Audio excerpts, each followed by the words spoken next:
মর্মান্তিক পথ দুর্ঘটনায় মৃত্যু হলো ক্লাস 11-এর এক ছাত্র। শনিবার সকালে ঘটনাটি ঘটেছে আরামবাগের কাপলে মোড় সংলগ্ন এলাকায়। মৃত ছাত্রের নাম সৃজন মণ্ডল, বাড়ি আরামবাগ প্রফেসর পাড়া। জানা গেছে ওই ছাত্র পুরসুরা সোদপুর এলাকা থেকে স্কুটি নিয়ে মামার বাড়ির থেকে বাড়ি ফিরছিল। ওই সময় স্কুটির সাথে লরির ধাক্কা লাগে। ঘটনাস্থলেই মৃত্যু হয় ওই ছাত্র। এই মৃত্যুর খবর ঘটনা শোনা মাত্রই আরামবাগ মেডিকেল কলেজে ভিড় জমায় স্কুল ছাত্র থেকে শিক্ষকেরা।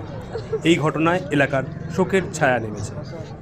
আরামবাগের কাবলে থেকে গোপাল রায়ের রিপোর্ট, নিউজ বঙ্গবাসী।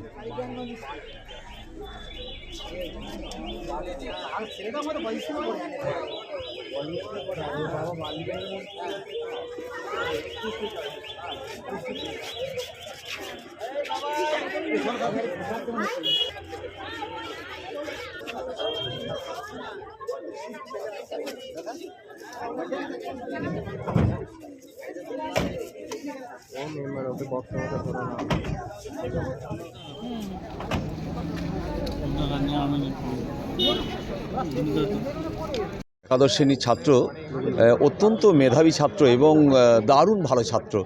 মানে আজকে কাবলে থেকে আসছিল, সকালবেলায় টিউশনি পড়তে আসছিল, ওখানেতেই একটা লরি ওকে অ্যাক্সিডেন্ট করে। মানে এটা আমাদের আরামবাগ হাই স্কুলের কাছে একটা বড় দুঃখের দিন। মানে এত ভালো একটা সম্পদকে আমরা হারালাম। খুব মিষ্টভাষী, দেখতে অত্যন্ত সুদর্শন, পড়াশোনায় খুব সুন্দর। মানে আপনারাও যদি দেখেন ছাত্রটিকে, দেখলে মানে চোখ ফেরাতে পারবেন না, এত ভালো ছাত্র ছিল এবং কারোর সঙ্গে কোনো দিন অশান্তি ছিল না। 5 থেকে পড়ছে, মানে সকলের সঙ্গে বন্ধুত্বপূর্ণ আচরণ করত। মানে আমরা আরামবাগ হাই স্কুল থেকে আজকে এখানে আমরা এসেছি হসপিটালে, মানে এটা বড় দুঃখের দিন। মানে কোনো বর্ণনায় প্রকাশ করা যাবে না। বিশেষ করে তার বাবা মায়ের দিকে তাকিয়ে মানে আমরা শুধু সমবেদনা জানা ছাড়া আর কিছু করতে পারছি না। কিন্তু এটা আমাদের কাছে বড় প্যাথেটিক। মানে আমরা চাই না যে এরকম, মানে ঈশ্বরের কাছে আবেদন করছি, প্রার্থনা করছি যে এরকম যেন দুঃখের দিন যেন আর কোনো ছাত্রের কাছে না হয়। আর শ্রেণী থেকে পড়ছে, এখন একাদশ শ্রেণীর সায়েন্স থেকে পড়ছে, 5 শ্রেণী থেকে পড়ছে। খুব ভালো মেধাবী ছাত্র, দারুণ ভালো ছাত্র ছিল, দেখতে সুন্দর, অত্যন্ত সুদর্শন, মিষ্টভাষী। মানে কারোর সঙ্গে কোনো দিন কোনো অশান্তি ছিল না। আমরা জানতে পারলাম, মানে একটা ফোন গেল আমাদের কাছে, এরকম আমরা প্রথম আমাদেরকে বললো যে আরামবাগই অ্যাক্সিডেন্ট হয়েছে। তো আমরা খুঁজে পাচ্ছি না কোথায় হয়েছে। তারপর বাড়িতেও গিয়েছিলাম, বাড়িতে এখন চাবি আছে। তো শুনলাম কাবলেতেই অ্যাক্সিডেন্ট হয়েছে, আজকে আরামবাগে পড়তে আসছিল। খুব দুঃখের দিন এটা আজকে আমাদের কাছে। ছিল বাড়ি ওর আরামবাগ প্রফেসর পাড়ায়। সৃজন মণ্ডল নাম, 11-এ পড়ে, ভালো ছেলে। বিবেকানন্দ একাডেমিতে আগে পড়েছে মাধ্যমিক পর্যন্ত, কৃতি ছাত্র।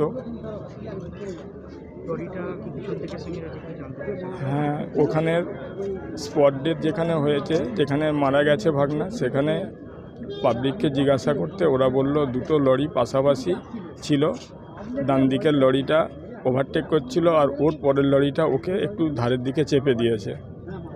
আর ওই গাড়িটা কোথাও সাইলেন্সারটা কোথাও লেগেছে, হয়তো স্কুটির বা সামনেটা কোথাও, ওই রাস্তার দিকে পড়ে যায়। পড়ে যেতে তারপরে ওর উপর দিয়ে লরি চলে যায়। হয়েছে কাবলে ব্রিজটা যে হয়েছে নতুন, তার ওঠার আগে ছোট যে আগের যে ব্রিজটা ছিল, নদীটা, খালটা, ওই ব্রিজটার সামনেটাতে।